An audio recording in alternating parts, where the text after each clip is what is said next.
Ahora, ¿ven? Genial. Tía Eva, tenés la mano levantada, decime. Perdóname, recién lo veo.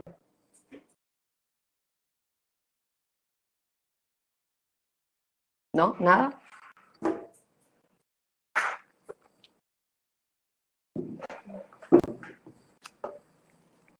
Bueno, ¿cuántos somos? 69. Bueno, yo voy arrancando y ojalá se sumen más. Bueno, vamos a hablar de inyectables hoy, buen día. Vamos a hablar de inyectables y vamos a abarcar definiciones, distintos tipos de preparados, métodos de preparación y, perdón, como les decía, perdón chicos, perdón. Como les decía, vamos a hablar de inyectables, definiciones, distintos tipos de preparaciones, ventajas, desventajas, requerimientos de las áreas para preparar inyectables y especificaciones de los materiales que se necesitan para preparar inyectables. Arrancamos.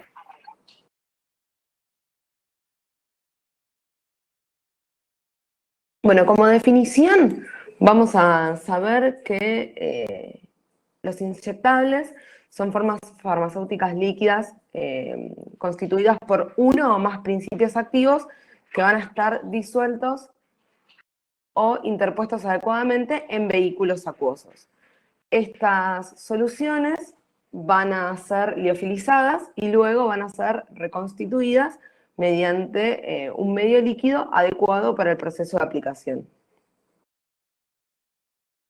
Está de más aclarar que en todos los casos que hablemos de inyectables, vamos a tener que hablar de preparados estériles que van a ser envasados en recipientes aptos para este tipo de fabricación.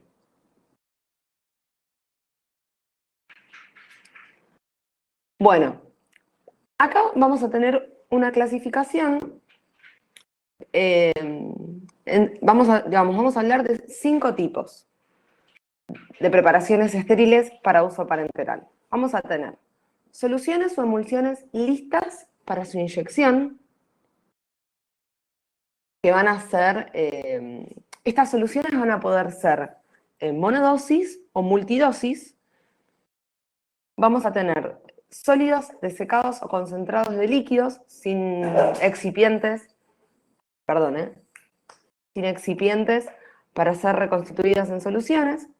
Y vamos a tener preparaciones del tipo, o sea, como los sólidos desecados, pero que van a contener excipientes, suspensiones o sólidos dispersos en vehículos adecuados, que van a ser sustancias sólidas y estériles acondicionadas en un recipiente definitivo, que al agitarlo con el volumen indicado dan una solución límpida, por ejemplo, como son los sólidos que están liofilizados, como las vitaminas, no sé si alguna vez, hay miles de ejemplos. Denme un segundo.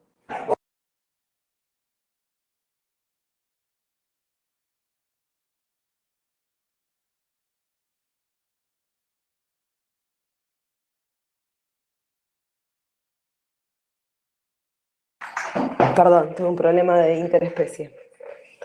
Decía que las suspensiones, el número 4 van a ser los tipos de los polvos que están liofilizados y que son para reconstituir. Y por último vamos a tener los sólidos desecados que originan suspensiones por acción de vehículos adecuados.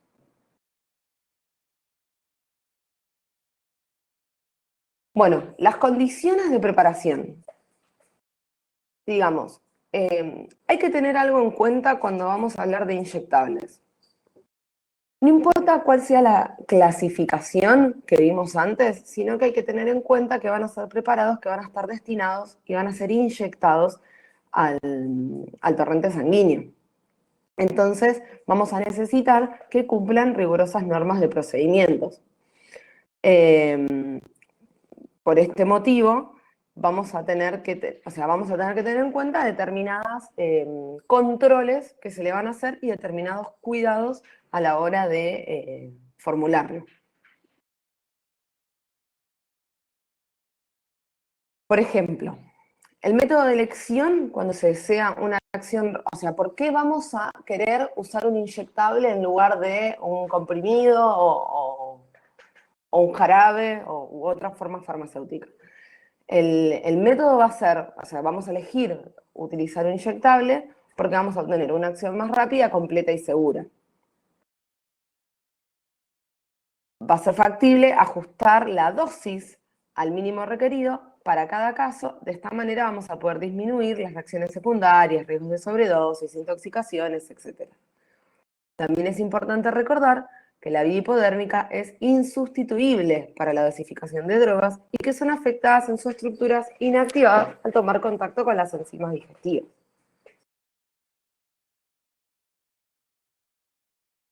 Antes de ver las vías de administración, yo quería mencionarles las ventajas de trabajar con inyectables y las desventajas. Bueno, por ejemplo, si vamos a tener un caso de urgencia y necesitamos un efecto inmediato, es mucho mejor hablar, digamos, manejar un inyectable. Cuando queremos evitar, por ejemplo, la destrucción del principio activo con los jugos gástricos, en el caso de que, por ejemplo, los principios activos no se absorban en la mucosa gástrica o intestinal, cuando, por ejemplo, el principio activo es un efecto de primer paso muy importante, cuando la administración oral se ve imposibilitada por, no sé, porque la persona presenta vómitos o porque tiene algún tipo de obstrucción física que no las puede tomar, cuando queremos asegurar la absorción íntegra de la dosis administrada, cuando por un tema fisiológico u otra cosa no se puede administrar por otra vía, y obviamente para conseguir una, una respuesta terapéutica mucho más rápida. También vamos a obtener para niveles plasmáticos predeterminados por más o menos tiempo. Otro ejemplo es cuando es necesario controlar algún parámetro farmacocinético en el inicio de la acción o en la concentración del principio activo. Y como desventaja de esta forma, vamos a requerir siempre personal competente para su aplicación. Obviamente, no nos olvidemos que la manera de llegar va a ser, digamos, con un elemento punzante. Entonces siempre vamos, si está mal administrado, siempre podemos llegar a tener algún tipo de riesgo de infección. Lo ideal es siempre tener otra persona que lo aplique. Después, obviamente, tener el equipamiento especial para aplicarlo. Y dependiendo del caso, puede ser un proceso doloroso. Entonces, tiene un montón de ventajas, pero también tiene sus desventajas. Vamos a hablar de las vías de administración de los preparados inyectables. Tenemos subcutánea e intramuscular. En la subcutánea se producen efectos locales. Y la intramuscular en la vía hipodérmica, es la vía hipodérmica, más usada y permite principales activos disueltos o suspensión en vehículo acuoso u oleosos. Ojo, porque los inconvenientes es que si llegamos a alcanzar un vaso, puede llegar a producir una embolia pulmonar.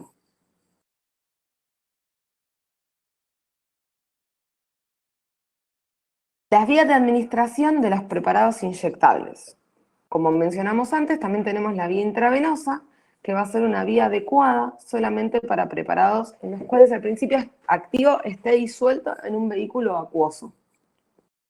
En este caso, vamos a lograr que la acción terapéutica se evidencie en forma inmediata. Vamos a recurrir a la aplicación intravenosa para soluciones de gran volumen, o en caso de shock anafiláctico con espasmo en glotis. El riesgo de utilización de la vía intravenosa es la posibilidad de la extravasación.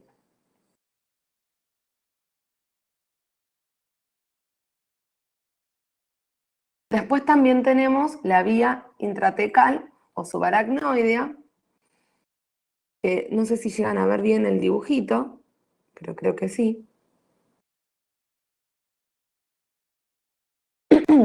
Bueno, es cuando el fármaco es introducido directamente en el líquido encefalorraquídeo, generalmente por punción lumbar, entre la tercera, cuarta, quinta y sexta vértebra lumbar.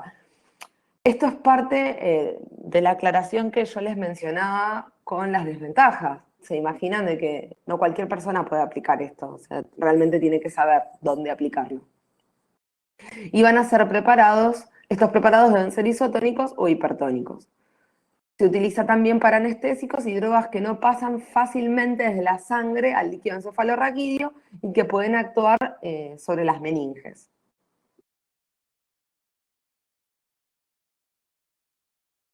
Otra vía es la intercardíaca, que son aplicaciones de inyecciones directas al corazón, que se van a realizar con agujas de 10 centímetros de largo y se van a introducir en el cuarto espacio intercostal, sobre el borde izquierdo del esternón. Vamos a utilizar esta vía para todo lo que son administraciones de adrenalina o para estimular el corazón frente a cualquier tipo de necesidad de paro cardíaco. La interarticular la vamos a emplear particularmente cuando vamos a querer tener una acción antiinflamatoria con corticoides.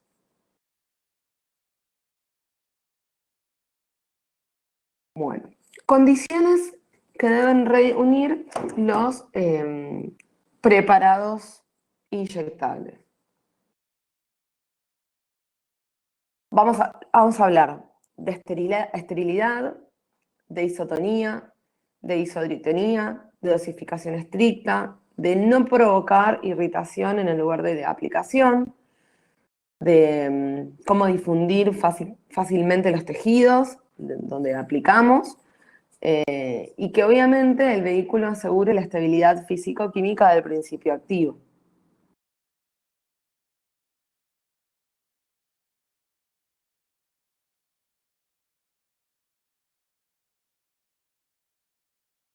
Bueno, las características de la tecnología de producción, denme un segundo por favor.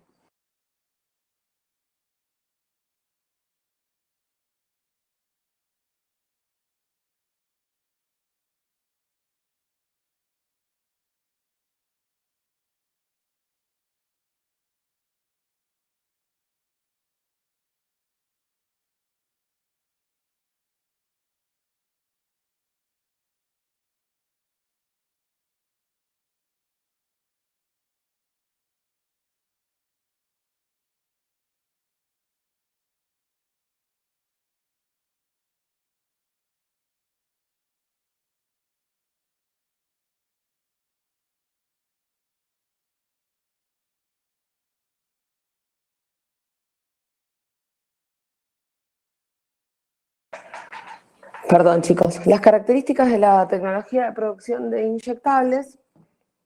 Bueno, vamos a tener que hablar de la elección adecuada, de la forma y la calidad del envase, del rotulado directo sobre el envase por impresión, del lavado, secado, preesterilización de los envases previo a su llenado. Si, por ejemplo, vamos a hablar de un producto a inyectar en un polvo o cristales para diluir con un disolvente apropiado, bueno, cómo va a ser el envasado, cómo va a ser, si el procedimiento va a tener que ser aséptico, si vamos a trabajar en flujo laminar, si se va a hacer un esterilizado previo de los materiales a utilizar. Si vamos a trabajar con un preparado para liofilizar, este va a tener que ser envasado en un recipiente apto al procedimiento, y que, digamos, que soporte toda la línea del procedimiento, y obviamente vamos a trabajar con aguas que sean aptas para el uso de inyectables. Características de la tecnología de la producción de inyectables. Vamos a ver la obtención del vehículo en condiciones adecuadas para soluciones oleosas inyectables, preparación de fórmulas para ser inyectadas o del polvo para diluir, filtración, si el preparado va a ser una solución. O sea, hay muchas veces que el proceso de producción nos o sea, va a requerir que tengamos un filtrado especial en donde nos va a asegurar que en ese paso estemos libres de pirógenos, por ejemplo.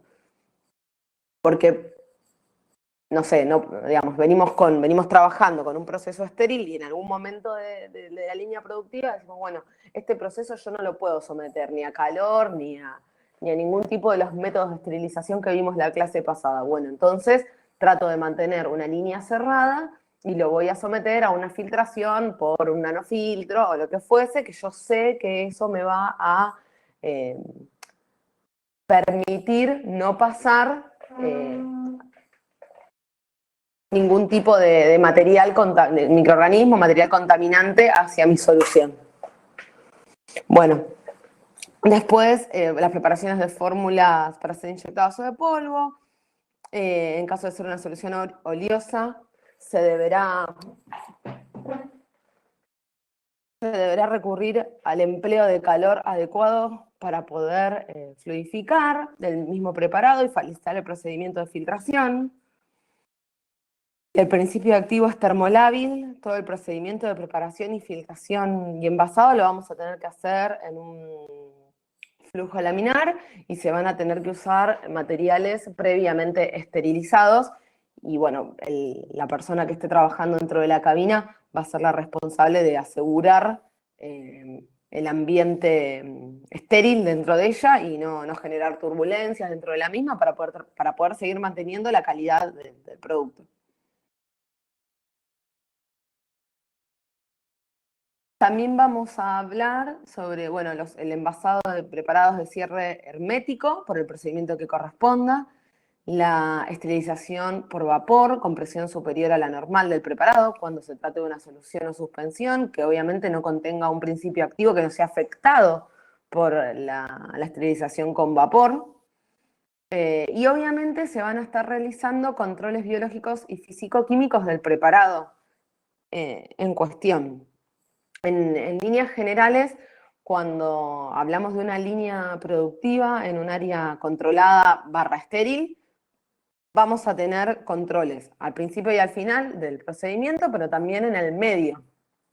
Porque si nosotros vamos a utilizar, bueno, aguas para preparar soluciones, entonces, igual más adelante eso lo explican bien las diapositivas, pero partimos de la base, yo voy a necesitar agua para preparar soluciones. Bueno, esas soluciones, bueno, esos principios activos que se van a disolver en el agua para preparar las soluciones van a tener que ser de una calidad específica para que pueda utilizarlo para inyectables. El agua va a tener que ser de una calidad específica. Yo voy a tener que muestrear las materias primas, voy a tener que hacer muestreos del agua para asegurar esa calidad.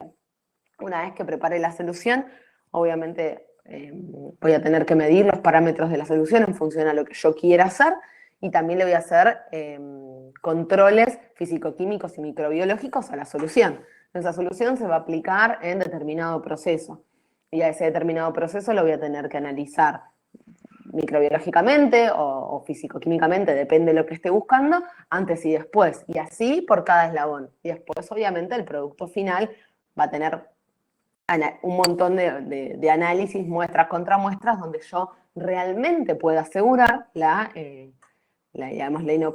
que este producto sea un producto estéril y que no vaya a alterar a la persona que se lo estén aplicando. Vuelvo a lo mismo, recuerden que, como mencionamos en las primeras diapositivas, esto va, o sea, la vía de administración es directa, no tenemos un paso previo. Tenemos también inyectables de pequeño y gran volumen. Los de gran volumen van a ser los que tengan un contenido inferior o superior, o sea, a los 100 mililitros respectivamente.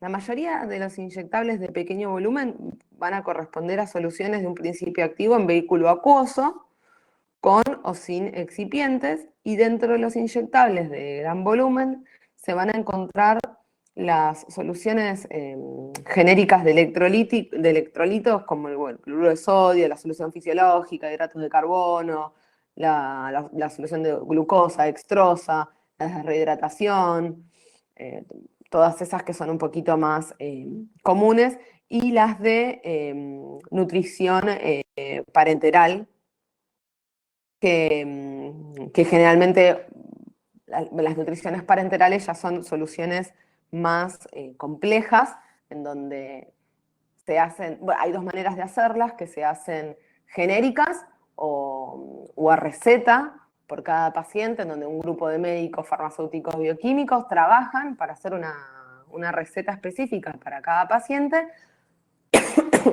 y en esa bolsa específica de nutrición parenteral va a contener, bueno, lípidos, aminoácidos y los oligoelementos que el paciente necesite en particular.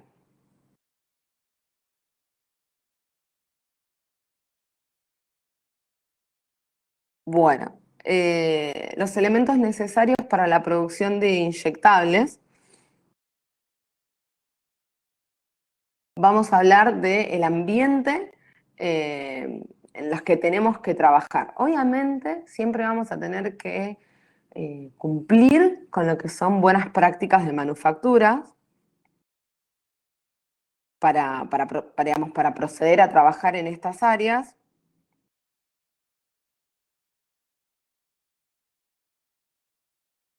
En donde vamos a tener equipos adecuados para obtener el agua destilada pirógena, que era la que les comentaba, que es un agua que la vamos a mantener en circulación en sistemas sanitarios a 80 grados de temperatura.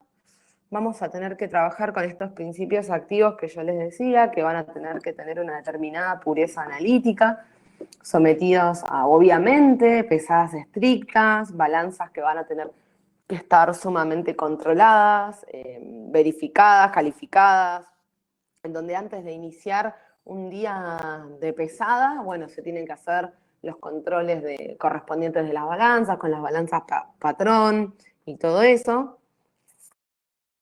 Y obviamente las balanzas están, la mayoría de las veces, están colocadas o deberían de estar colocadas dentro de flujos laminares o, o flujos donde tengan algún tipo de filtro, en donde previamente a la pesada hay que sanitizar la zona y la balanza con alcohol al 70 o con alguna otra solución. Hay determinados lugares que utilizan clorhexidina al 20 o solución de iodopovidona y las alternan, porque se ha visto que, más que nada en los hospitales, en los laboratorios de preparación de nutrición parenteral que están en los hospitales, a veces obtienen algún tipo de resistencia. Entonces alternan, hacen primero con clorhexidina, después con iodopovidona, entonces de esa manera generan una mejor limpieza.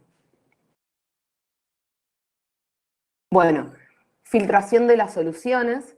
Esto es lo que les mencionaba al principio cuando le comenté las características de los requerimientos de alguna de las etapas de los procesos de inyectables, mediante sistemas presurizados o con esterilización previa de los medios filtrantes o sistemas de calentamientos en los casos necesarios. Hay unos filtros especiales que se llaman Planova, que son unos tubos, unos cilindros que adentro tienen un millón de capilares, y es fantástico cómo funciona porque imagínense una columna en donde el flujo va a entrar de abajo para arriba, digamos en sentido upflow, y va a tener como una salida lateral, superior lateral. Entonces, yo en la salida superior le voy a tener cerrado, generándole una presión, una determinada presión. Entonces, cuando ingrese el flujo por la entrada inferior, va a entrar por esos capilares se expanden, tienen un micronaje particular que retiene todas las partículas del tamaño digamos, de un tamaño de un pirómetro, y lo que hace es que pasa el líquido y en el caso de tener algún tipo de partícula que no se digamos que sea de característica de tamaño pirógeno, lo retiene. Es que están muy, muy buenos realmente cómo funcionan. Y después de ser utilizados, obviamente, se les tiene que hacer un test que es el test es muy conocido como test de partículas de oro. Esto se los cuento como dato de color, pero que está muy interesante porque lo tiñe de violetita, queda realmente muy lindo. Bueno, los envases de ampollas monodosis o frascos de viales multidosis de vidrio. El vidrio es un vidrio especial para todo lo que es material estéril. Son vidrios de borosilicato que previamente van a tener que ser lavados con agua purificada, sola o a veces con el agregado de ácido clorhídrico mediante equipos automáticos. Más allá de la especificación del vidrio en sí, tenemos que pensar que, por ejemplo, no sé, si yo voy a hacer un vial de, de- de una vacuna, por ejemplo, o sea, ese vial va a estar en un empaque secundario con, depende del caso, 5, 6, 8, 10 viales más, con su respectivo, digamos, separador de viales, pero ese vidrio, además de bancarse todo lo que son los procesos de esterilizaciones previas al ser utilizado, también no se, digamos, tiene que ser resistente a lo que son golpes, rajaduras, no es un vidrio simple. Eh, Así que eso también es importante. Las estufas de secado y preesterilización de envases, elementos de medición volumétrico de vidrios neutros controlados.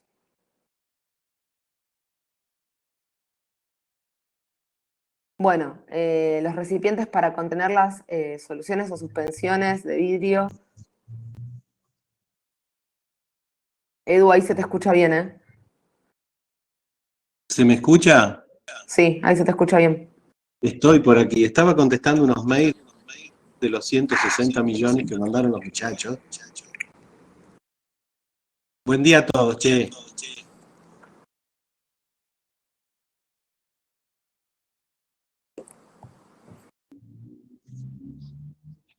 Buen día a todos. Espero que estén en medio de una terrible clase magistral que escapa a mis posibilidades desde ya.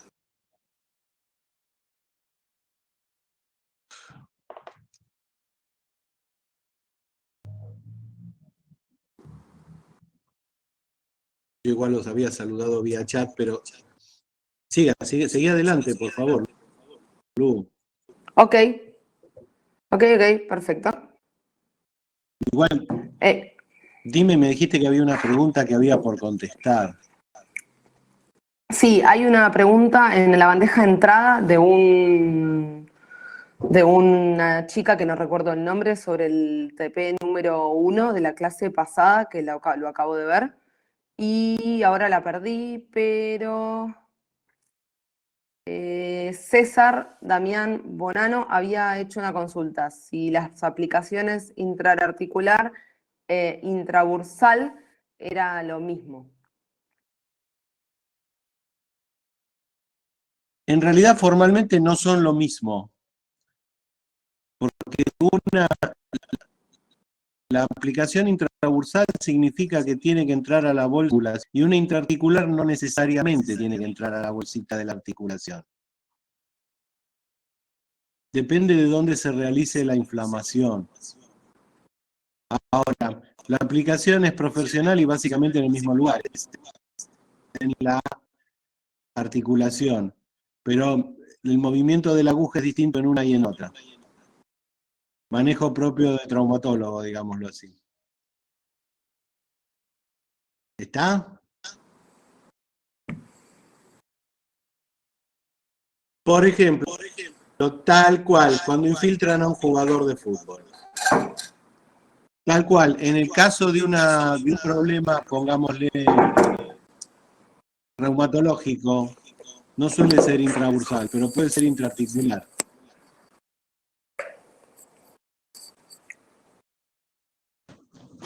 Pero puede ser. Está bien, ahora en teoría, como farmacéuticos, estamos inhabilitados para hacer aplicaciones intraarticulares. Tiene que ser el traumatólogo. Se escucha cortado. Tengo drama con la voz, chicos. Tengo drama con la voz, no sé qué Por le ahí pasa a es este el aparatito. pin, por ahí es el pin de conexión. No sé si estás con Auris.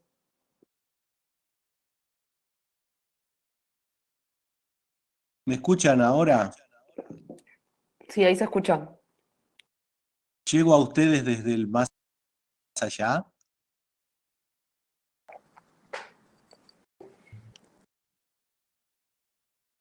Para ser concreto, intraarticular puede implicar intrabursal, pero es distinto. Es distinto, la aplicación es en el mismo lugar, pero depende del tipo de problema. Intrabursal es propio de una infiltración para que el jugador siga en el campo de juego.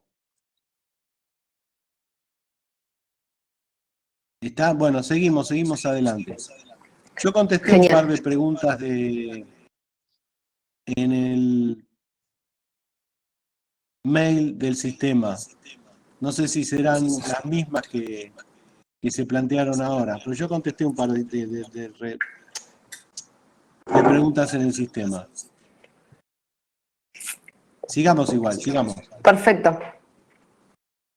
Gracias, Edu. Por favor. Bueno, continuando con todo lo que era el proceso productivo de elaboración, vamos a tener, depende el fin, digamos, el producto final, vamos a tener máquinas automáticas para el llenado y el cerrado de ampollas, o viales, depende de lo que querramos tener. Y estas máquinas, como les mencioné al principio, pueden ser monodosis o multidosis. Y siempre, obviamente, este tipo de maquinarias tienen que asegurar que el envasado sea aséptico. Y el sistema de dosificación va a ser automático. Y más adelante aparece una tablita en donde tenemos el delta de, digamos, de más, que según los mililitros de solución que tengamos digamos, por ampolla o por vial, es el excedente que nos podemos pasar.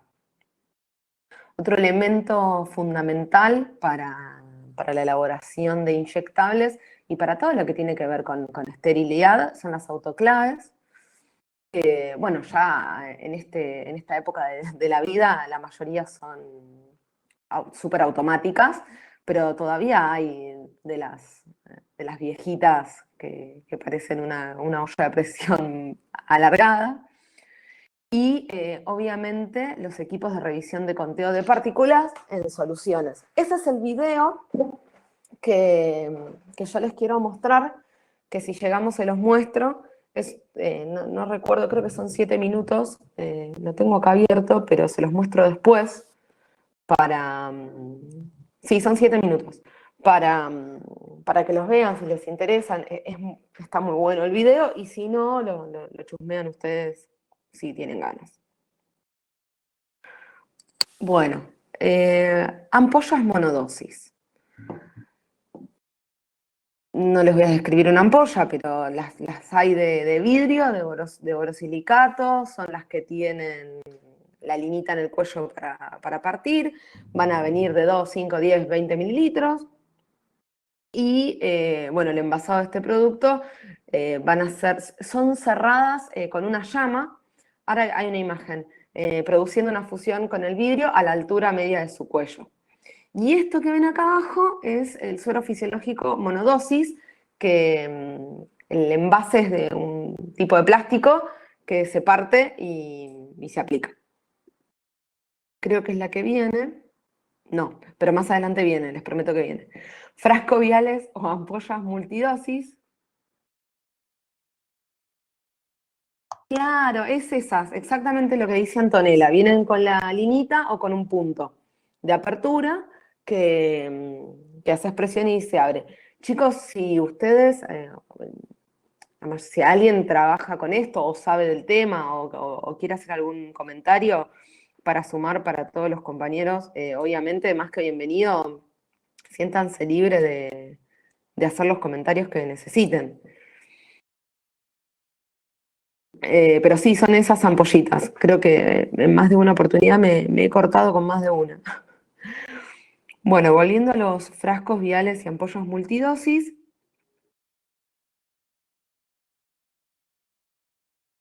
Claro, eso, sí, coincido. Yo mira, actualmente no trabajo con estériles, pero trabajé 13 años con estériles y sin lugar a dudas es la mejor actividad dentro de la industria, coincido. Bueno, los frascos viales o ampollas o multidosis son envases de vidrio de borosilicato, como mencionan diapositivas anteriores, que van a tener obviamente un mayor espesor que las ampollas. Recuerden que estos frascos se tienen,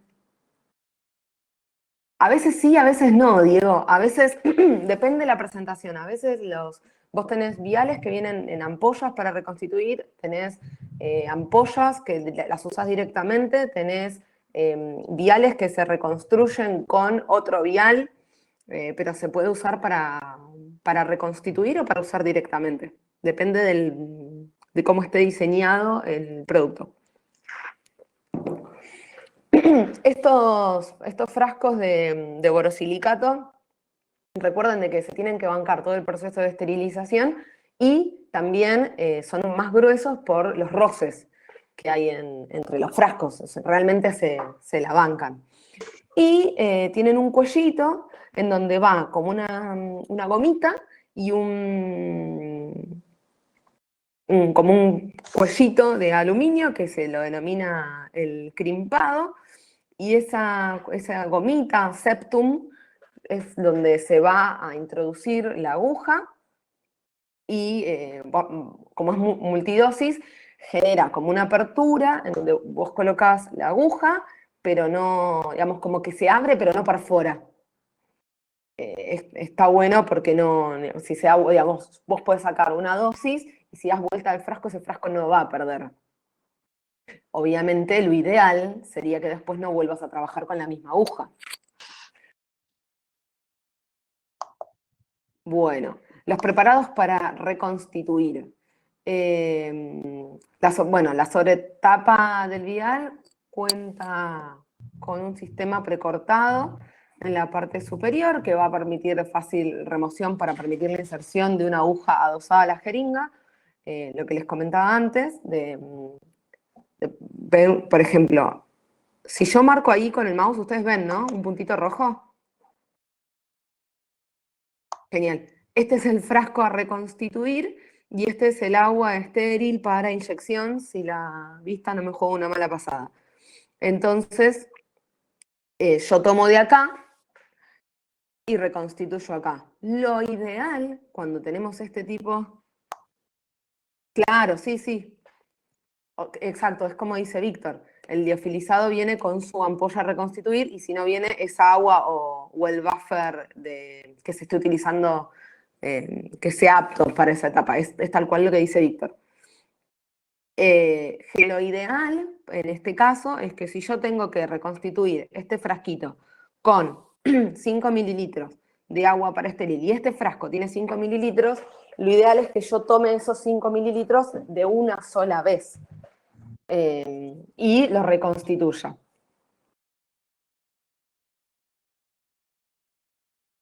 Bueno, volvemos a hablar de la calidad del vidrio.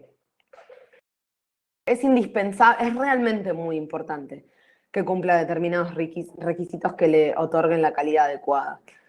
El vidrio, hoy, como sabemos, se comporta como un líquido de alta viscosidad y debido a su estructura, debido a que su estructura no es de carácter cristalino.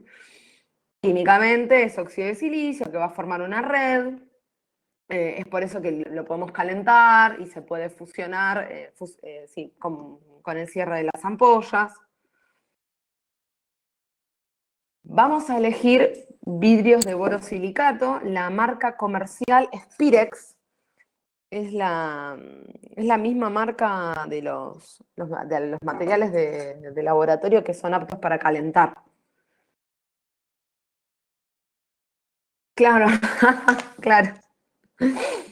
En un plano intermedio vamos a tener al vidrio de sodio-calcio, que se va a utilizar para envases de drogas o preparados de sólidos, semisólidos, semilíquidos o líquidos que no van a ser administrados por vía inyectable. Y otra vez vuelve a hacer hincapié en que el vidrio de borosilicato es resistente, duro y elevado a un punto de fusión e inerte, y que el vidrio de sodocalcio es menos resistente, blando y de bajo punto de fusión, capaz de ser iones. El preparado va a ser sometido a si el preparado va a ser sometido a condiciones extremas. Parece una pavada y no tiene que ver con la esterilidad del producto, pero cuando uno coloca, generalmente cuando vas a trabajar para reconstituir, salcando que no sea en algo muy puntual, vas a trabajar con varios frasquitos a la vez. Y les puedo asegurar que los frasquitos se rozan, se tocan, se marcan, y si bien no hace a la esterilidad del material, sí hace a que sea más o menos resistente y que se imaginan que tampoco queremos que se rompa un frasquito a la hora de tener que trabajar, reconstituir o lo que fuese.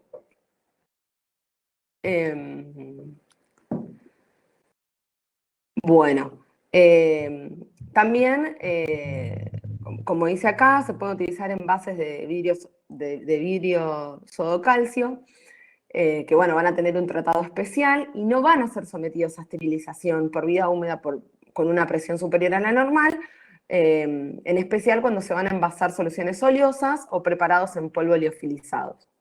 Otro tratamiento posible frente al vidrio sodocalcio es revestir el envase por dentro con siliconas. Algo que no les aclaré, hay algunas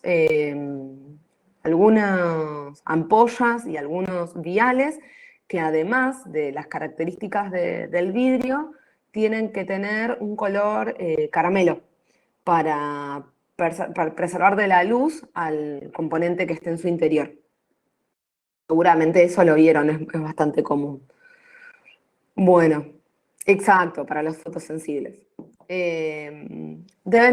Para las características de los tampones para envases de inyectables multidosis, la mayoría son estos taponcitos grises, estos septum que les dicen, y algunos vienen de un color como amarillito clarito. Se debe tener en cuenta la calidad del material de este tapón, obviamente, dado que la solución también está en contacto con él. Entonces, cuando nos ponemos a mirar, digamos, en la parte, nosotros, no sé, ya diseñamos la solución que queremos, el principio activo, sabemos que se puede vehiculizar, que sabemos que tenemos que tener una solución de determinadas características, pH, conductividad, etc. Le hicimos todos los controles que necesitamos, pero no nos olvidemos del material que lo va a contener y cuánto tiempo va a estar en contacto con eso. Por otro lado, estos taponcitos están diseñados para que no se perforen, para que solamente pase la aguja, como les decía. Pero a veces, en los que son multidosis, cuando terminas de usar el frasco, ves como los puntitos de caucho en la base. Entonces, no, tienen un punto en algún punto sí se perforan. Bueno, como dice acá, originalmente se utilizaban de caucho natural, que era, digamos, de origen vegetal, y que se obtiene a partir de un polímero de hidrocarburos. Los cauchos naturales y sintéticos se fueron reemplazando por los elastómeros, y obviamente todos ellos son tratados con un revestimiento de silicona para evitar el contacto directo con el producto.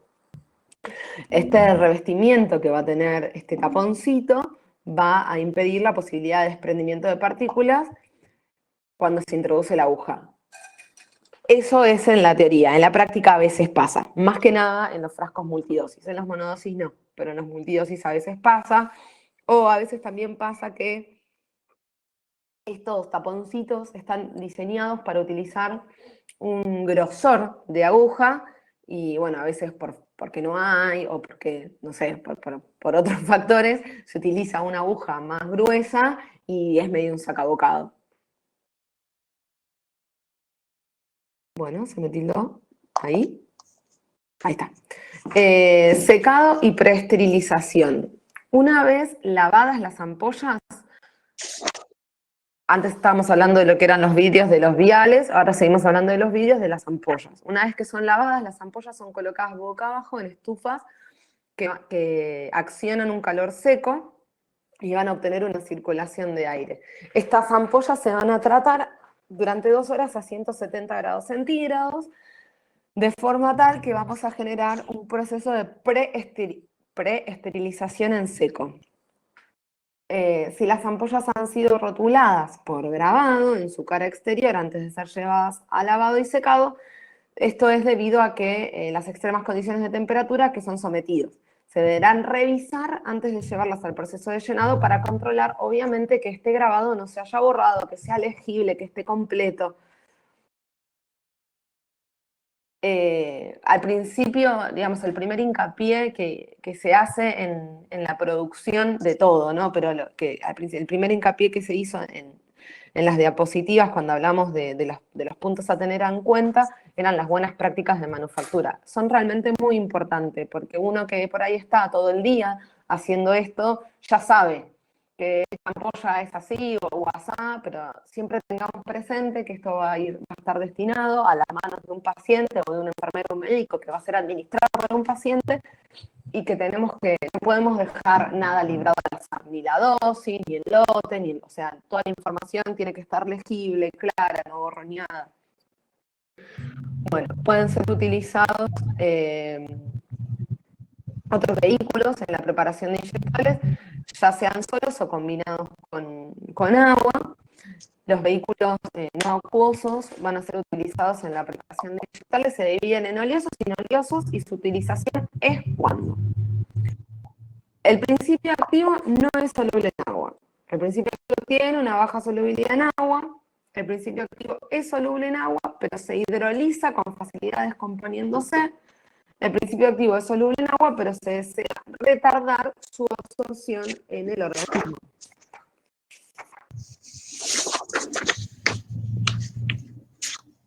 Bien.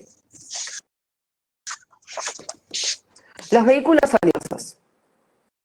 Bueno, obviamente los requisitos tienen que ser líquidos, no presentar acción farmacológica por vía de aplicación inyectable, no ser tóxico, ser compatible con las propiedades, con las características de la sangre, no ser sensibilizante, no ser irritante y no tener influencia sobre el pH. Los vehículos oleosos pueden componer únicamente los preparados para ser inyectados por vía intramuscular. Los utilizados para la disolución de sustancias oleofílicas con las que se desea obtener una acción prolongada, tal como el caso de los preparados hormonales. Se van a utilizar aceites vegetales. Por ejemplo, el aceite de oliva es considerado como un aceite oficial y debe ser depurado, esterilizado y no contener peróxidos y ser neutralizado. Vamos a tener que tener cuidado con su acidez porque puede influir en el pH del preparado. Bueno, seguimos con los vehículos oleosos. Podemos hablar de los aceites de maíz, maní, ricino, algodón, sésamo. Hay que tener cuidado porque estos tienen alta posibilidad de que se produzca oxidación en la molécula de los aceites. Recuerden que son altamente, por sus enlaces en la composición de la molécula, tenemos este problema. Entonces, si vamos a utilizar este tipo de vehículos oleosos, vamos a tener que utilizar algún antioxidante. Otro problema que vamos a tener con estos vehículos es la facilidad de contaminación, así que vamos a tener que poner agentes conservantes. La esterilización, cuando trabajamos con estos vehículos, va a ser por una vía seca a 150 grados durante 2 horas. Está haciendo pis. Dame un segundo que no me pasa la... No sé, ¿qué le pasa? Que anda como mal. Bueno.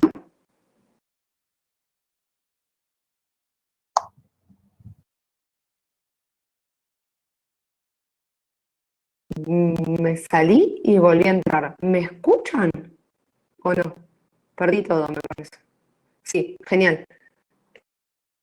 No me deja pasar. Voy a volver a cargar la diapositiva. Ay, qué mala suerte. Denme un segundito, porfa, que voy a volver a cargar la diapositiva porque me está tirando error. Ahí está. Ahí pasó. ¿Ven qué pasó? Perdón, chicos, por la interrupción. Genial. Vamos a hablar de vehículos no oleosos. Estos vehículos no van a ser utilizados solos, sino que siempre van a estar mezclados, incorporados con agua destilada para mejorar las condiciones de solubilidad. Los vehículos ¿Te contó no recién? oleosos. Los vehículos no oleosos son los polialcoholes, que tenemos, bueno, etilenglicol, propilenglicol, glicerina, sorbitol, los alcoholes, etílico, acético, fenílico, quílico, y otros como el ácido láctico y el magnesio. También vamos a tener ésteres, condiciones para disolventes no oleosos, que van a tener que tener un buen poder, o sea, tienen un buen poder de disolvente y entre ellos se destacan los hidroxilados, van a proveer una mayor estabilidad de principio activo frente a posible hidrólisis, excelente solubilidad en agua y baja viscosidad. ¿Qué componentes le vamos a poder agregar a los preparados inyectables? Hay que tener en cuenta que cuando formulamos una solución inyectable, buscamos que sea lo más simple posible. Entonces, si va a ser necesario tener algún agregado, vamos a tener que tener en cuenta las características que va a tener el principio activo para ver qué le vamos a agregar. Entonces, siempre vamos a tener que mirar la solubilidad, el tamaño de molécula, la compatibilidad que vamos a tener con la solución de base, la posibilidad de difusión tisular, que realmente es muy importante, y la resistencia a diferentes agentes químicos.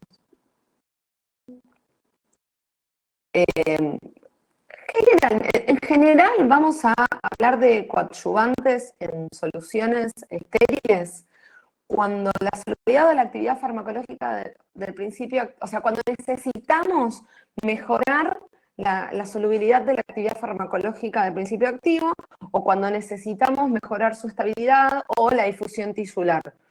Son como casos muy puntuales en donde vamos a utilizar esto. La idea es tratar de diseñar la formulación sin este tipo de componentes agregados. Pero si no puedo, ahí voy a recurrir a la ayuda de estos agregados. Bueno, antioxidantes, un montón. Los reguladores de pH, recuerden que como vamos a estar en el torrente sanguíneo, no es lo mismo. Cualquier pH, vamos a necesitar estar en un pH bastante acotado.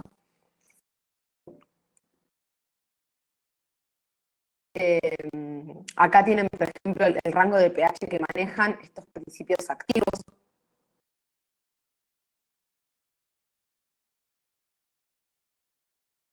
Lo mismo, reguladores. Bueno, dispersantes. Los dispersantes van a ser digamos, los encargados de una distribución homogénea del principio activo cuando éste se encuentre en suspensión en el vehículo que yo voy a decidir reconstituir mi preparado o en el vehículo que voy a tener mi preparado. Generalmente vamos a hablar de agentes viscosantes y es importante tener en cuenta que no afecte a la difusión tisular del preparado, igual que el requisito anterior. Bueno, los isotonizantes, que la isotonía es una característica muy importante en los preparados inyectables, principalmente cuando diseñamos o pensamos en la vía que va a tomar directo con el sistema cardiovascular. No queremos afectar nada de esto y en especial la estabilidad de las hematíes.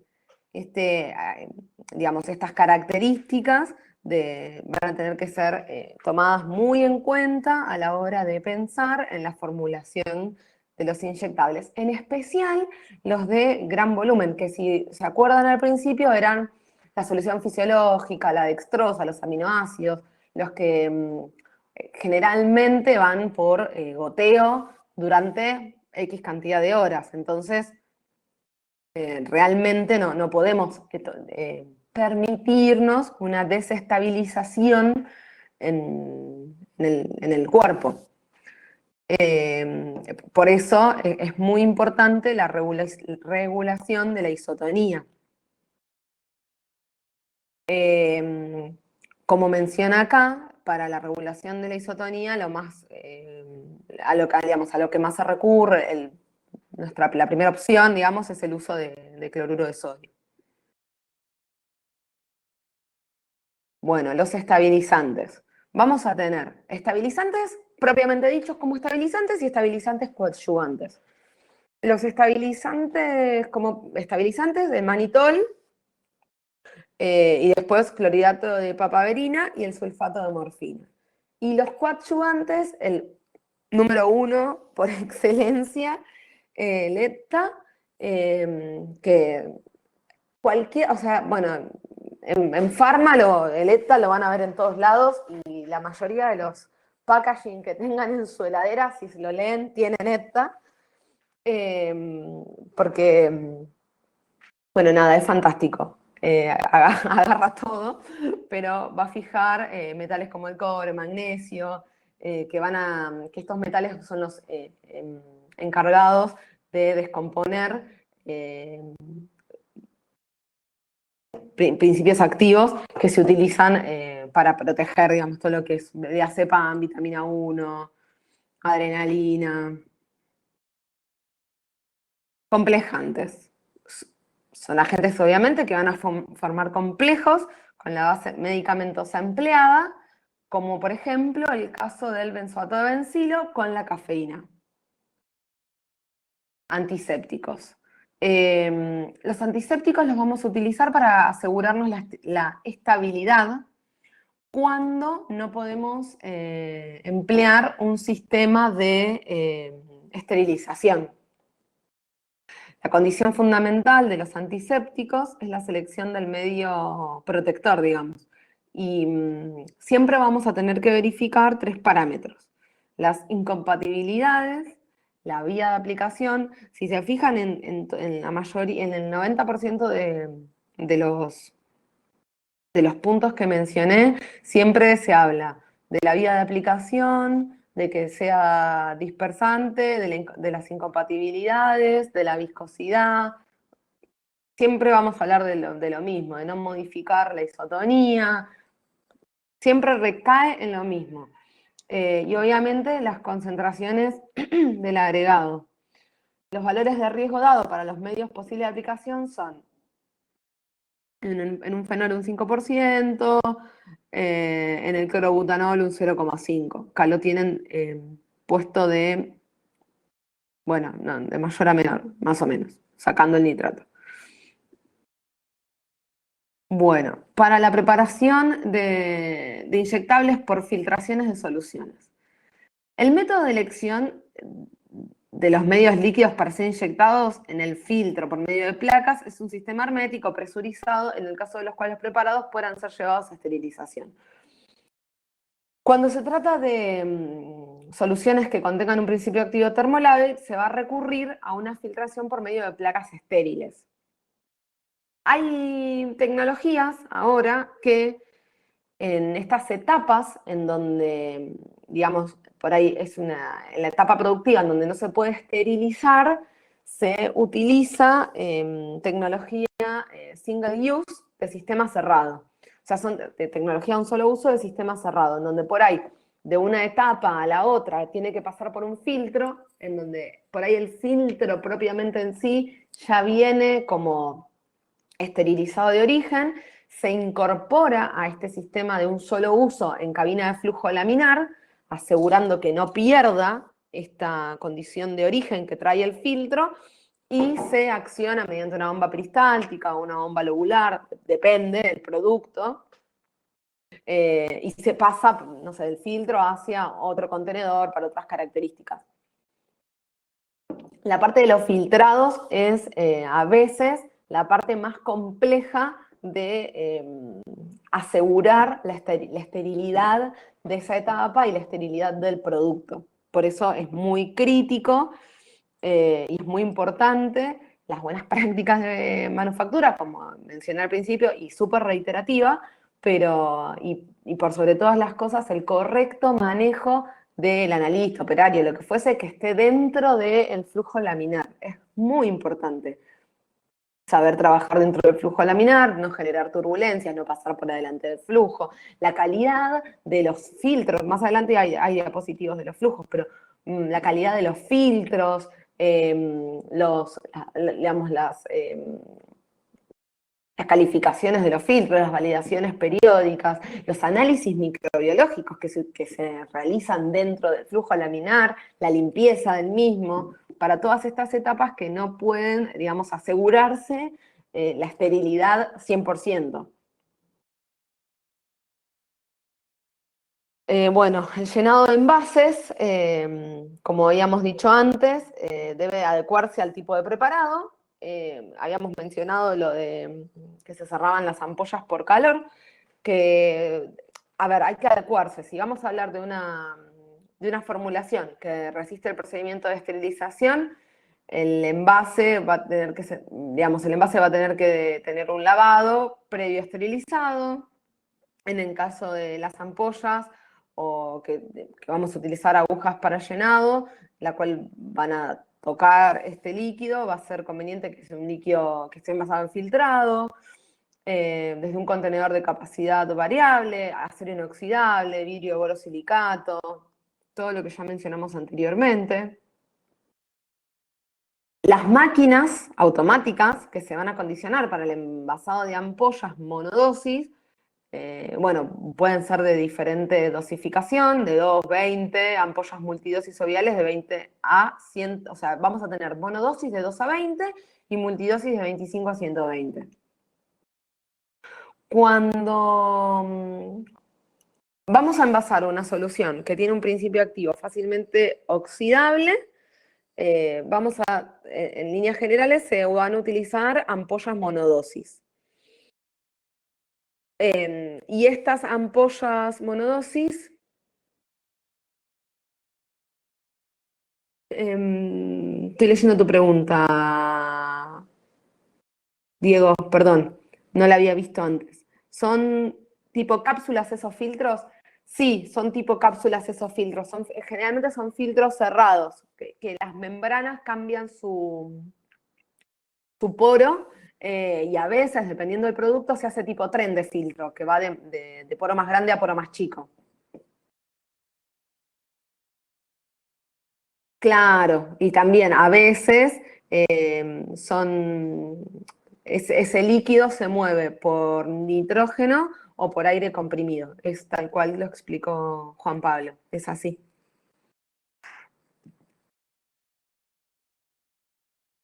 Y siempre cuando trabajamos con volviendo a lo anterior, siempre cuando trabajamos con este tipo de filtros, tratamos de que se humedezca toda la membrana, no parcialmente. Y dependiendo del filtro, siempre llevan un análisis de punto de burbuja. Vuelvo a lo mismo, nos aseguramos, muchos análisis son previos y post, para saber en qué condiciones está el filtro y en qué condiciones está después de su uso. Volviendo a las ampollas, decíamos que bueno, van a ser desplazadas por aire, que va a quedar adentro, que va a contener el oxígeno, y luego el envase va a continuar su ciclo de traslado cerrado, obviamente hermético, por termofusión. Cuidados en la técnica de llenado. El sistema de llenado de envases inyectables va a requerir una, obviamente, cuidadosa manipulación. No queremos tener errores en la dosificación y vamos a tener en cuenta el trasvasado de su envase a un sistema dosificador, que obviamente podemos tener pérdida de volumen. Acá está establecido oficialmente que al llenar los envases se debe incluir un volumen mayor al líquido que está declarado como contenido. Era lo que yo les decía, que creo que ahora viene una tablita en donde tenemos los porcentajes los permitidos para agregar en función al envase con las dosificaciones totales. Este es el exceso de volumen a agregar por ampolla comparativo. Según la USP o la FNA, está bueno. Según el volumen de ampolla, los mililitros que podemos tener o el porcentaje de exceso que podemos tener.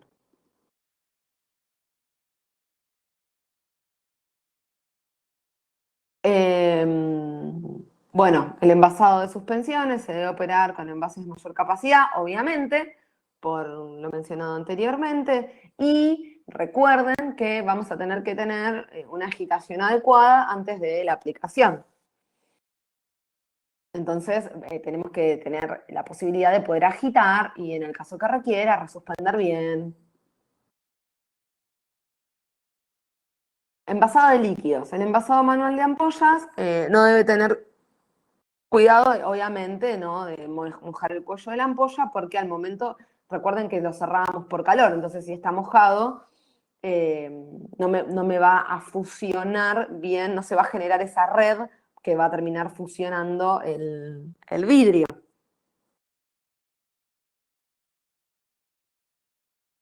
Esta es la foto que yo les quería mostrar, que son el cerrado de los envases de ampollas.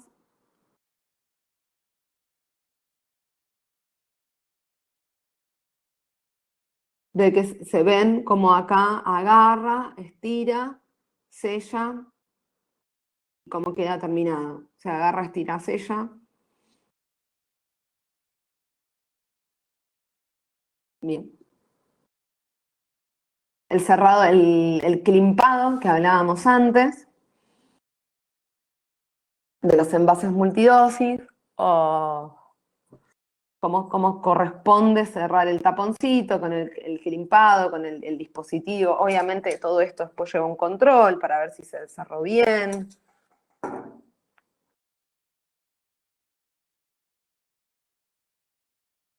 La esterilización de las soluciones de mayor volumen,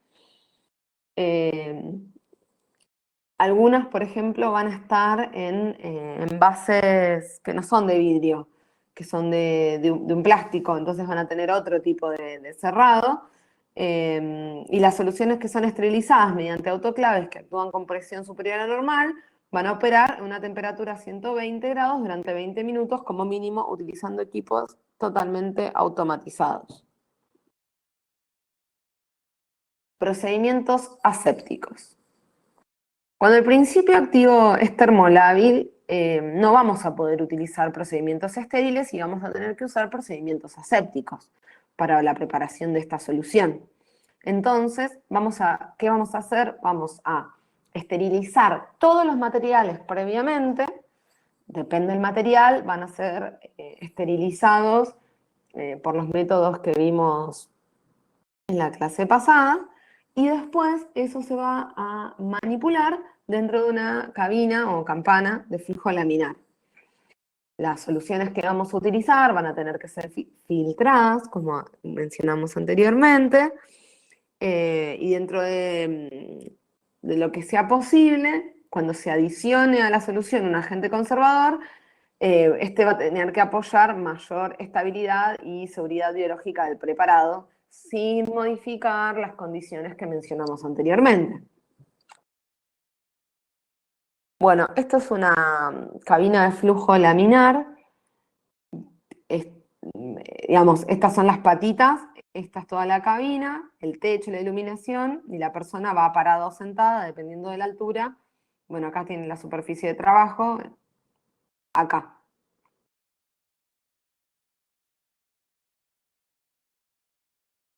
El envasado de sólidos y de liofilizados. Los preparados sólidos que serán reconstituidos mediante un uso de disolvente o líquido suspensor, que como comentaba Víctor anteriormente, en general vienen con su ampollita para reconstituir. Son en frascos desinfectados, previamente llevados a esterilización por calor seco a temperaturas de 150 y 170 grados durante 2 horas, para luego incorporar el sólido dentro del frasquito, pero mediante un proceso aséptico. Este tipo de preparados son sometidos a liofilización. Generalmente lo que hacen es liofilizarlos dentro del frasco final, en el envase, digamos, que van a ser utilizados.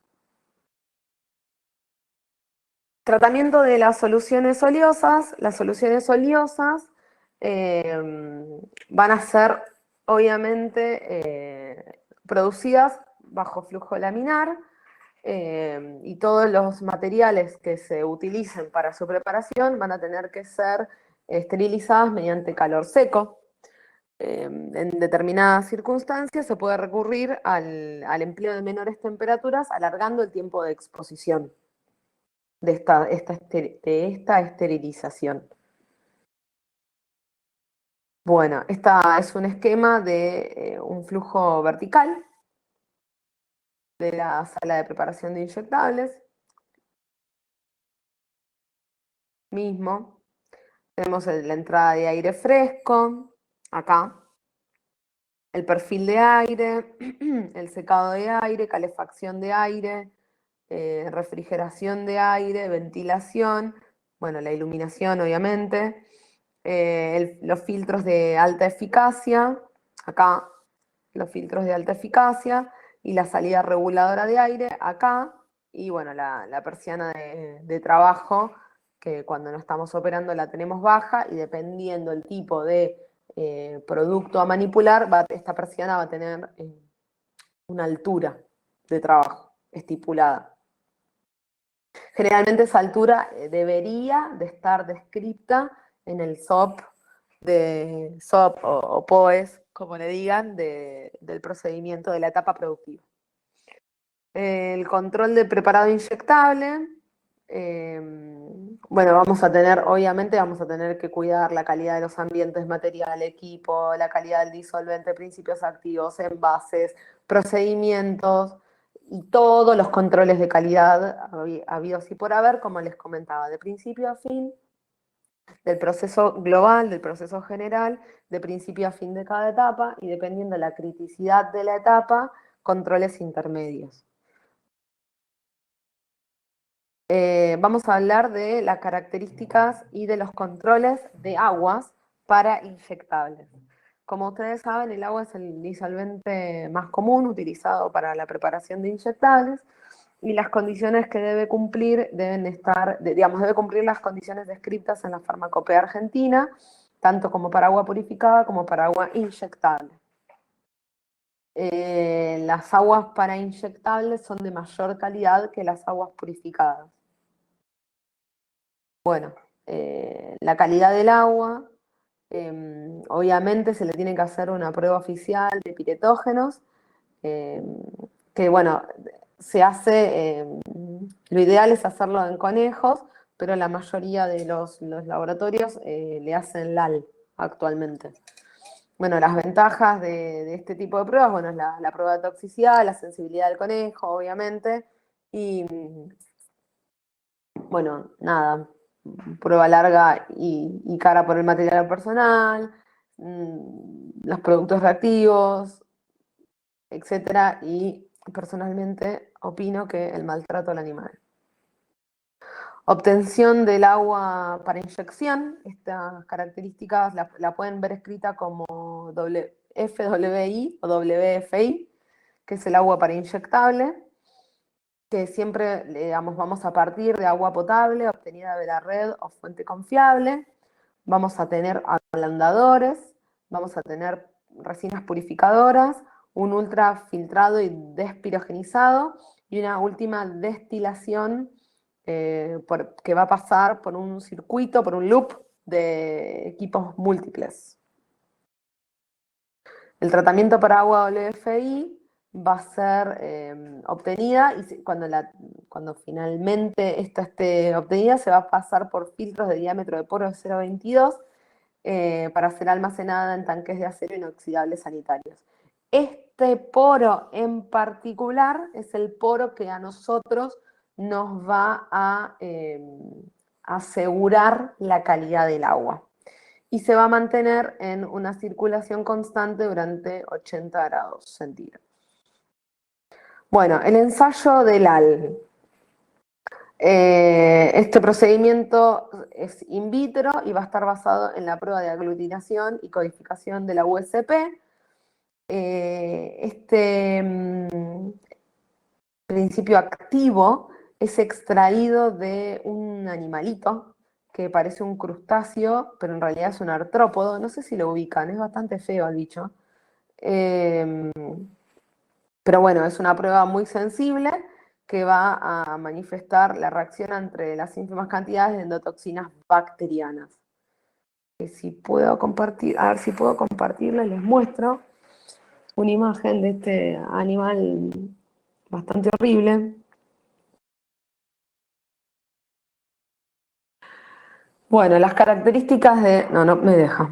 Las características de la reacción es una reacción de coagulación y se va a determinar endotoxinas que forman parte de las impurezas polisacáridas piretógenas. Básicamente, este ensayo me va a asegurar la calidad de agua a obtener para el preparado de las soluciones inyectables y no es menor cumplir con este ensayo porque es muy importante asegurar la calidad del agua. Bueno, acá tienen cómo se hace la reacción. Si nunca trabajaron con este reactivo, bueno, en YouTube hay miles de videos para ver cómo se realiza. Y lo que es importante es que la sensibilidad de este ensayo es de 25 a 20 veces mayor que la prueba realizada en los conejitos. La ventaja del ensayo del AL es que es de alta sensibilidad, que es un ensayo in vitro, que no depende de animales y que a la vez pueden ser sometidos a prácticas relativamente cruentas. Es un ensayo rápido, dado que dura aproximadamente 30 minutos, de fácil empleo, implica muy poco material y se lo considera como un procedimiento apto para aguas inyectables. O sea, yo puedo respaldar mi agua solamente con un LAL.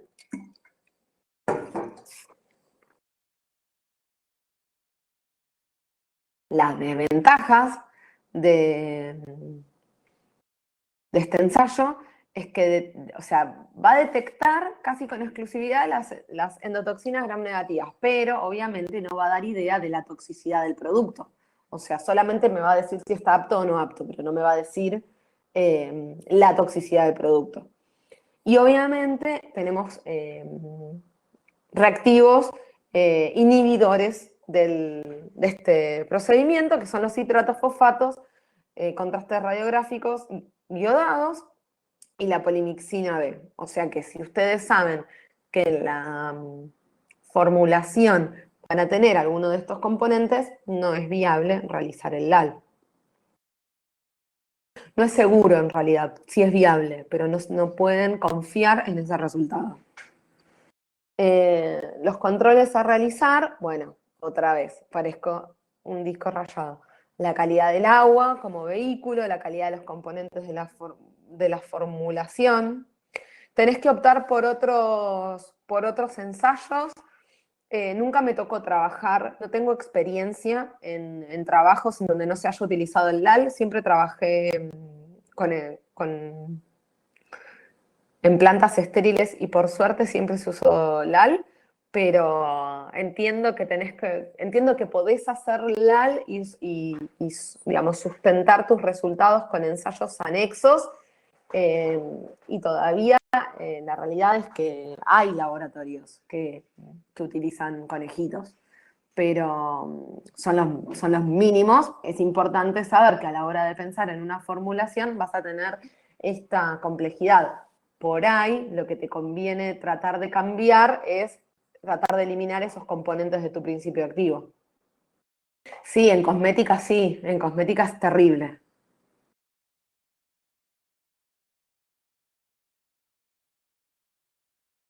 El ensayo, vos LAL lo podés hacer sobre el producto terminado, si querés. LAL lo podés hacer sobre lo que vos quieras determinar. En el caso particular que yo lo estoy comentando, es porque es un ensayo apto y respaldatorio para asegurar la calidad del agua inyectable.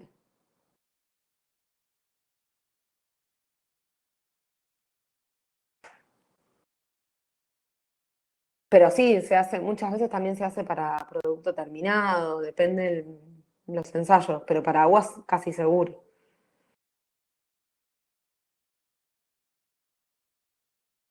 Sí, sí, no es algo em, simple, tenés razón.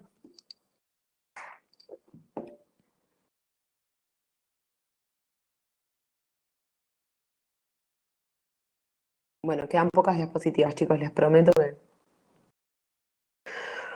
Bueno, hay que tener también cuidado y control de las impurezas que podamos tener durante la producción, ya sea como trazas de vidrio, trazas de caucho o del elastómero del taponcito, del septum, mismas las fibras de los tapones, la indumentaria del personal, pelos, partículas insolubles que puedan pasar a través del medio filtrante utilizado. Generalmente, o sea, es lo que corresponde. La persona, por ejemplo, que está trabajando en el flujo laminar, digamos, se analiza la mesada del flujo laminar, las paredes, el techo, se analiza todo y también se analizan guantes, mangas y en algunos casos hasta pecho de la persona que va a trabajar en el flujo laminar. Y obviamente la indumentaria tiene que ser estéril, la manera de colocarse los guantes de la persona tiene que ser adecuada. Tenemos que... los guantes para trabajar dentro del flujo laminar vienen esterilizados. Entonces, cuando nosotros incorporamos las manos dentro del guante, tenemos que asegurar no tocar la parte externa del guante, que es la que va a tener contacto con frascos, etc. Y si vamos a trabajar con pipetas o lo que fuese, manipulando dentro de frascos para toma muestra del frasco principal, para subdividirlos en los frascos que van a ser tomados como muestra, contra muestra, lo que fuese, nunca tenemos que tocar los bordes del cuello del frasco. Y si tenemos que tomar, por ejemplo, no sé, 15 contramuestras, bueno, vamos a usar 15 pipetas.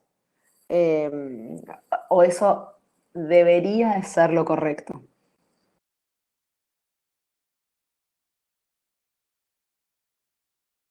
Bueno, como les comenté, las partículas de tapón de los preparados para reconstituir, las partículas de las jeringas. Riesgos que podemos tener por la presencia de todas estas particulitas y trazas mencionadas anteriormente.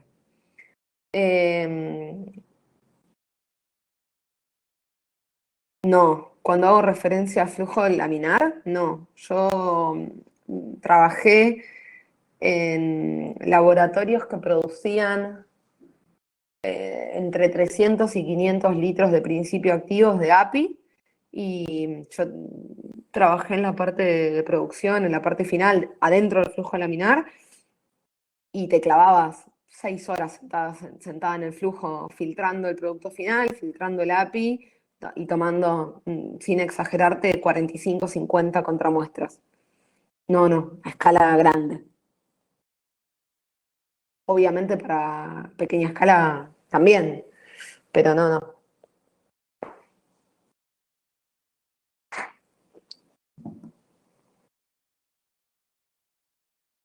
Bien. Como menciona esta diapositiva, se han presentado casos fatales en niños, no es lo más común, pero se reportaron embolias cerebrales por partículas de un tamaño comprendiendo entre 80 y 200 micrones. Teniendo en cuenta el volumen de preparado del UCP, tienen límites de partículas de soluciones de 500 mililitros o más. Siempre vamos a estar buscando el área de, perdón, interrumpo, el área que se utiliza es un área obviamente con una calificación acorde y dentro del área con la clasificación acorde hay un flujo laminar. Porque en esa etapa productiva, por X motivo o por factores multifactorial, vos no podés asegurar un procedimiento estéril, entonces tenés que asegurar un llenado aséptico. Así que es un área clasificada, que obviamente el área también es muestreada en el proceso, en el momento que está sucediendo el proceso, y a su vez, dentro del área calificada, tenés un flujo laminar, y el flujo es muestreado, la persona que trabaja en el flujo es muestreado, hay 7000 controles. Y así todo, tenés que trabajar con un cuidado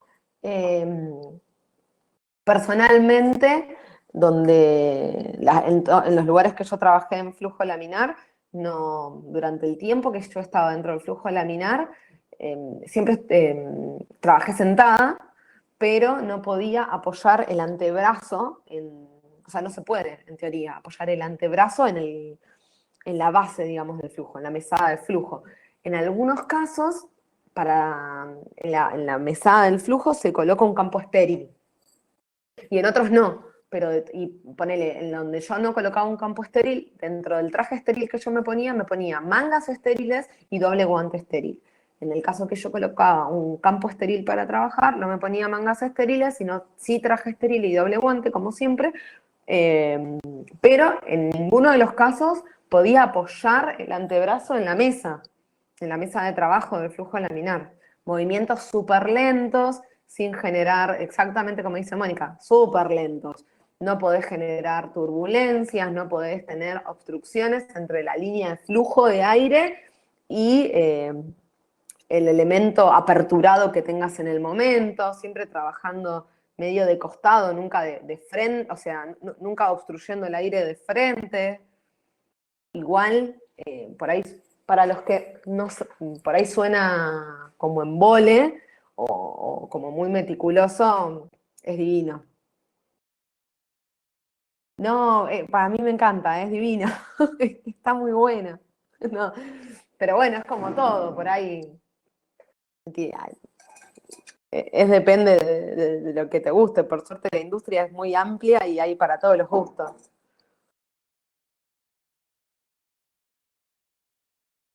Claro, bueno, sí.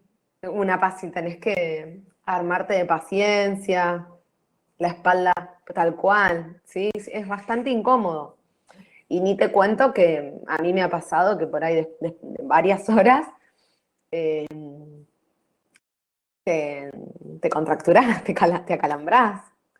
Sí, sí. Y que, así como anecdótico, que por ahí entraste al flujo y pasaron 5 minutos y te pica la nariz. Y decís, bueno, ¿qué hago? Nada, no puedo hacer nada.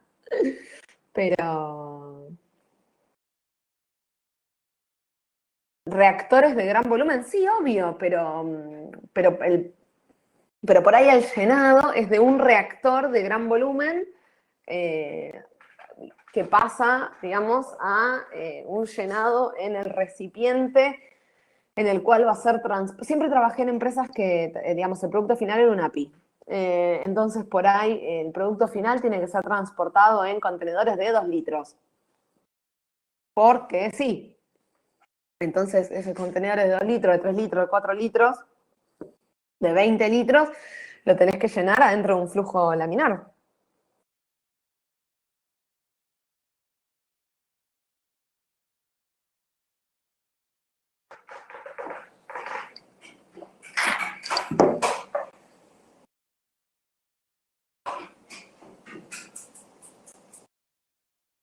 Exacto, claro.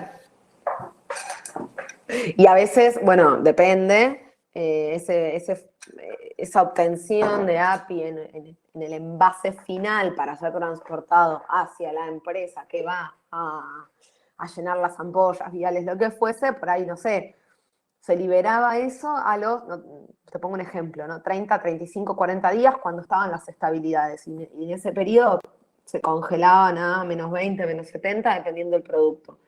Y bueno, tenés que contemplar que el envase obviamente resista esas temperaturas de enfriamiento, que el líquido cuando se congela se expande, entonces, si, no sé, vos ya sabés que se expande un 10%, y tenés un envase de 2 litros o de 3 litros, sabés hasta dónde lo podés llenar, y esos volúmenes o pesos de llenado también tienen que ser controlados y declarados. Vos tenés que decir, bueno, voy a llenar a tanto volumen o tanto peso, más o menos tanto porcentaje. Todo es todo, absolutamente todo lo tenés que declarar y tenerlo descripto en el batch record que estás completando en el momento de la elaboración.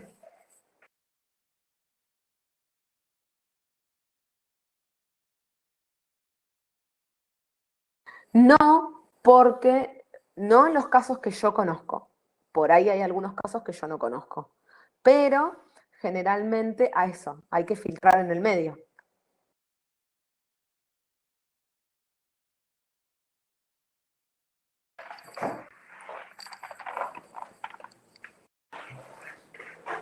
Exacto.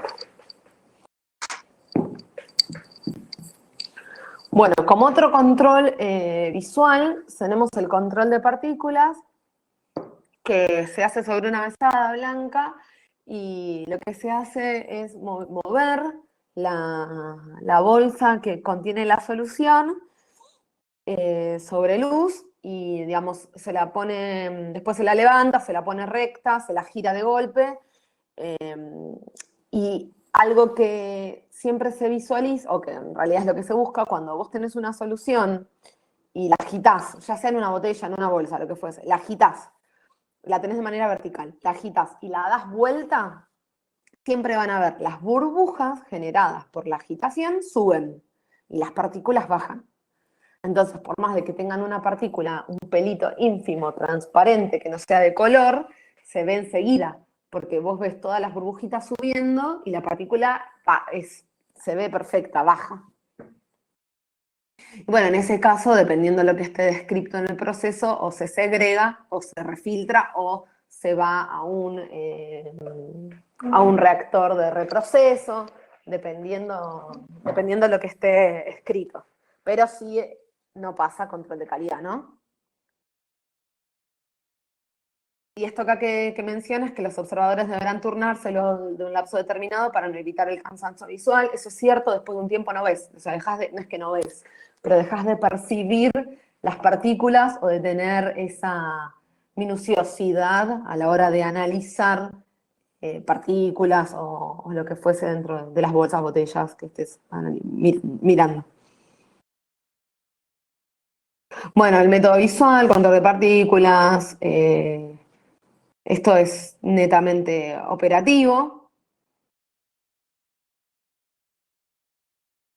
y se emplea para producción a gran escala. Consiste en producir un pasaje de ampollas fotosintéticas sometidas a la impresión de un sistema de conteo mediante el cual se determinan las partículas insolubles presentes. Y bueno, en este caso, el método electrónico por control de partículas se desecha automáticamente la ampolla porque no pasa el examen de cumplir con los valores establecidos previamente el equipo utilizado. Otro método consiste en un haz lumínico que incide sobre el envase que contiene la solución y lo que hace es medir el nivel de turbidez, en donde obviamente hay un parámetro, cumple o no cumple. Y también el control de los envases, que consiste en determinar la calidad del filtro con el que está construido y posteriormente al llenado se controla el cierre, especialmente en las ampollas monodosis. También se controla el climpeado de los taponcitos de los viales multidosis y monodosis también, pero también se controla eso. Bueno, quiero ver si puedo compartirles pantalla y ver si me permite.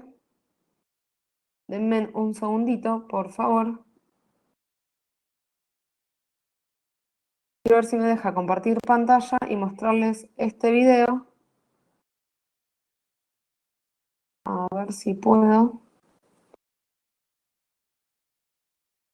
Yo no, cuando les comparta esto no voy a ver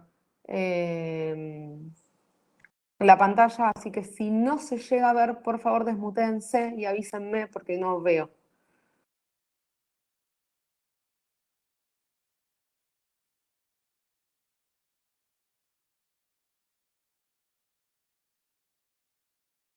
¿Ven? Yo estoy viendo el video de YouTube pausado. Se ve. Sí, se ve. ¿Y se escucha? ¿Se escucha?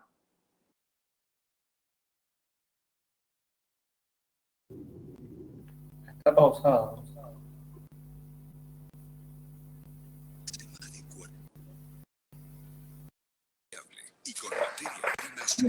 Está abajo del audio de YouTube. Diseñada para cumplir con requerimientos GMP y exigencias nacionales e internacionales. Sus sistemas críticos fueron desarrollados con equipamiento, materiales e ingeniería de reconocida eficiencia.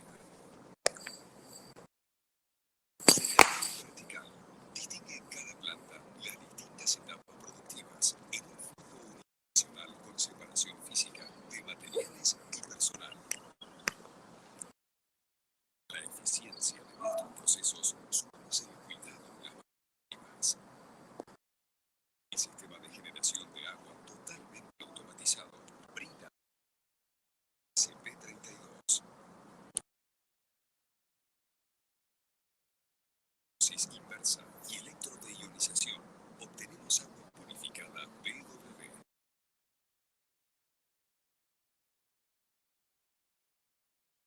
Creación de múltiple efecto agua ultra pura WFI.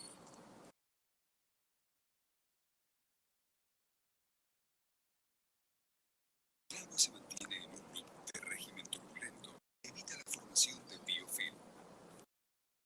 El loop se encuentra controlado por parámetros críticos, entre los que se encuentran diferenciados caudalímetros electromagnéticos y Dock Online.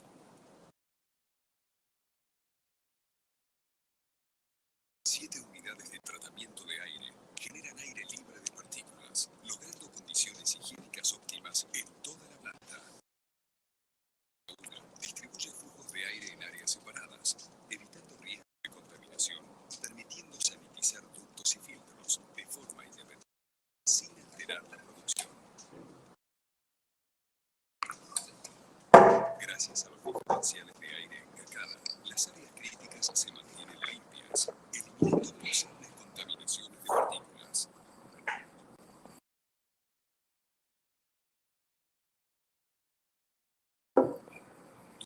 Proceso de producción se evita cualquier contacto de material sucio con las áreas limpias.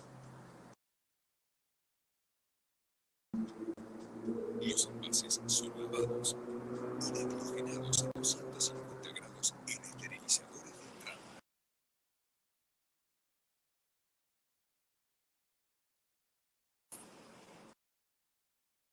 La planta cuenta con 2 áreas de preparación de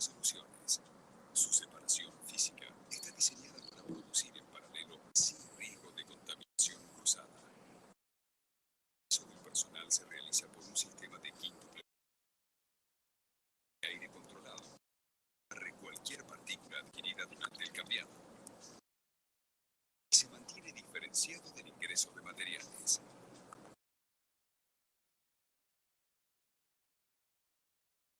Los reactores son lavados en un área exclusiva con toda circulación.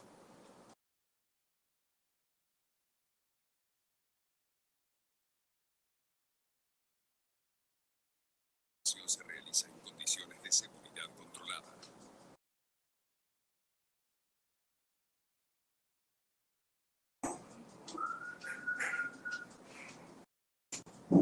La planta cuenta con 4 áreas de prefiltrado, conectadas con 4 áreas de llenado en el piso inferior.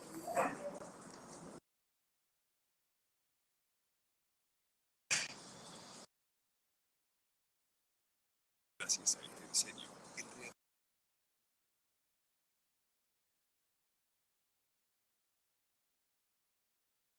áreas físicamente diferenciadas brindan seguridad en el llenado de presentaciones de inyectables.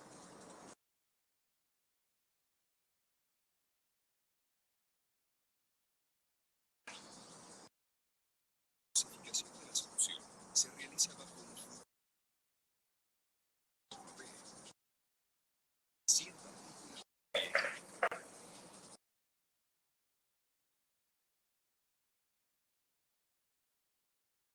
Su envase primario es esterilizado en una autopista de salida. Esta hermeticidad que detecta horas. El proceso de producción es monitoreado de manera automática. El sistema permite chequear parámetros críticos, presiones diferenciales y temperaturas en tiempo real. Todas las ampollas son sometidas a un exhaustivo proceso de revisado y a procesos que controlan la calidad de los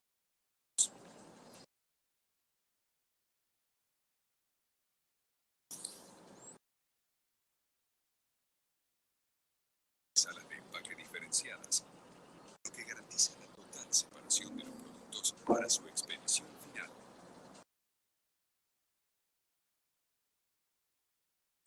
Nuestro sistema de gestión de calidad asegura procesos, servicios y productos seguros y confiables. Gracias a la nueva planta, expandimos la capacidad con una producción instalada de 4 millones de ampollas mensuales en todas sus presentaciones y formatos. Capacidad de elaboración en lotes entre 10 y 500 litros de preparación. Las nuevas instalaciones nos permiten cumplir los altos estándares de seguridad y eficacia en la fabricación de inyectables. Bueno, se volaron mucho, perdón.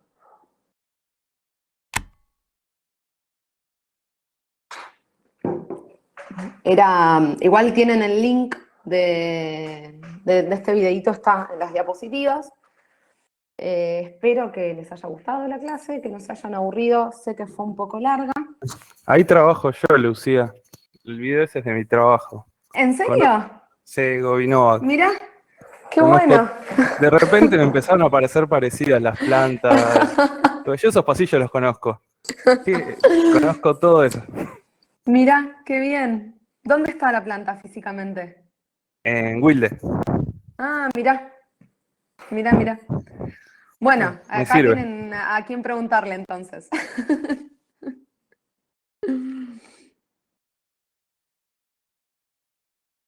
Es un video institucional igual, así que lo pueden ver. Yo no trabajé en esa planta, trabajé en otras y es muy parecido. Así que más o menos moderno, con los pasillos más claritos, más oscuros. Para los que nunca tuvieron la posibilidad de estar en un área estéril, es realmente un mundo muy interesante.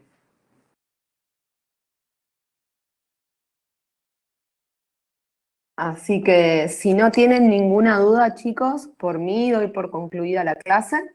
Tienen cargada la clase de hoy, la cargó Eduardo hoy a la mañana. Y bueno, tienen el cuestionario y frente a cualquier duda que tengan está la casilla ahí en el Canvas para poner las preguntas y Eduardo o yo estaremos contestando. Y espero que tengan un lindo fin de semana. Y nos estaremos viendo el sábado que viene.